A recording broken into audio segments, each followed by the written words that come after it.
Matatizo ni nini? Matatizo ni pale ambako unakuwa umeenda kusalimia ukweni na wanakupokea vizuri tu.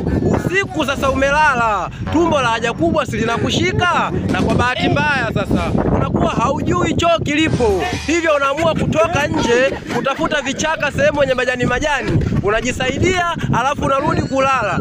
Asubuhi kumekucha sasa, si ndio unasikia sauti ya mama mkwe ikisema, hivi ni mjinga gani huyo aliyejisaidia haja kubwa kwenye bustani yangu ya mboga?